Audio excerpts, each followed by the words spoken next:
নমস্কার বন্ধুরা, আমি শ্রাবণী। আমি চলে এসেছি আরও একটি রেসিপি নিয়ে। চলো রেসিপিটি তাহলে একবার দেখে নিই। আজকের রেসিপি আলু ফুলকপির কারি। শীতকাল শুরু হয়ে গেছে, এখন বাজারে প্রচুর ফুলকপি পাওয়া যাচ্ছে। এই সময়ে আমাদের প্রত্যেকের বাড়িতেই ফুলকপি দিয়ে কিছু না কিছু রেসিপি কিন্তু আমরা তৈরি করে থাকি। আমি আজকে কিভাবে ফুলকপির তরকারিটা রান্না করি চলো একবার দেখে নেওয়া যাক। রান্নাটা তৈরি করার জন্য ফুলকপি নিয়েছি। রান্নার প্রথমে কড়াইয়ে সর্ষের তেল গরম করতে দিলাম। তেলটা ভালো মতো গরম হয়ে গেলে তেলের মধ্যে ফুলকপিটা দিয়ে দিয়েছি। ফুলকপি এবার কিছুটা সময় ধরে আমি ভেজে নেব।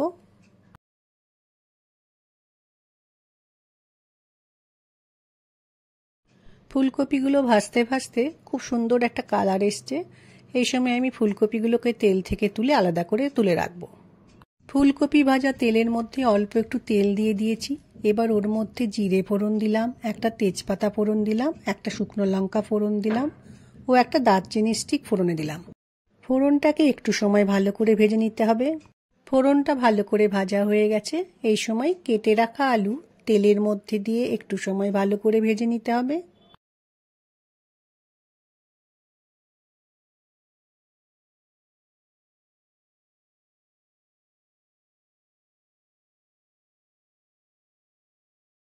আলু ভেজে নেওয়া হয়েছে। ঠিক এই সময়ে কেটে রাখা টমেটো আলুর মধ্যে দিয়ে একটু সময় রান্নাটা করে নিতে হবে।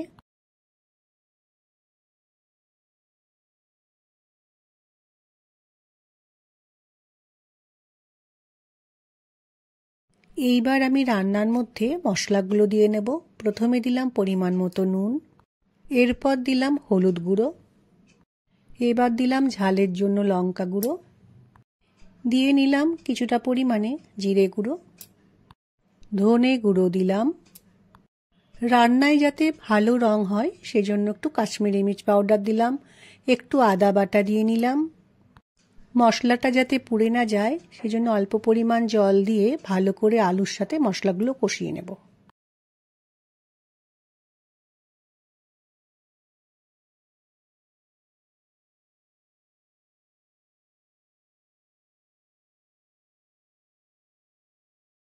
আলুর সাথে মশলা ভালো করে কষানো হয়ে গেছে। এই সময় ভেজে রাখা ফুলকপি আলুর মধ্যে দিয়ে ভালো করে মশলার সাথে মিশিয়ে নেব।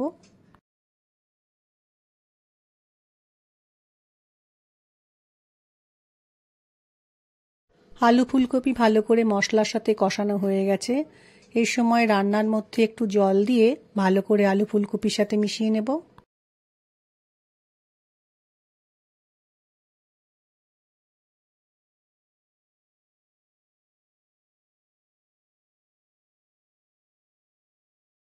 ঝোলটা ফুটে উঠেছে। এই সময় গ্যাসের ফ্লেমকে লো করে কিছুটা সময় রান্নাটা করে নেব। আলু ও ফুলকপি দুটোই সেদ্ধ হয়ে গেছে। এই সময় আমি রান্নার মধ্যে একটু গরম মশলা গুঁড়ো দিলাম ও একটু চিনি দিলাম। চিনি ও গরম মশলা গুঁড়ো রান্নার সাথে খুব ভালো করে মিশিয়ে নিতে হবে।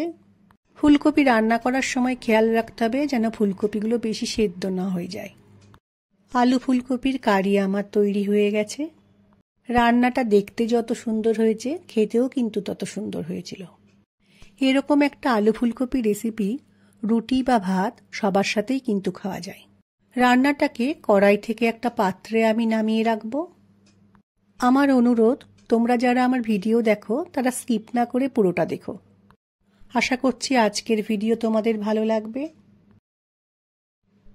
আজকের রেসিপি ভালো লাগলে লাইক, শেয়ার ও সাবস্ক্রাইব করো। ভিডিওটি দেখার জন্য ধন্যবাদ। ভিডিওটি আজ এখানেই শেষ করছি। ফিরে আসছি আরও একটি রেসিপি নিয়ে।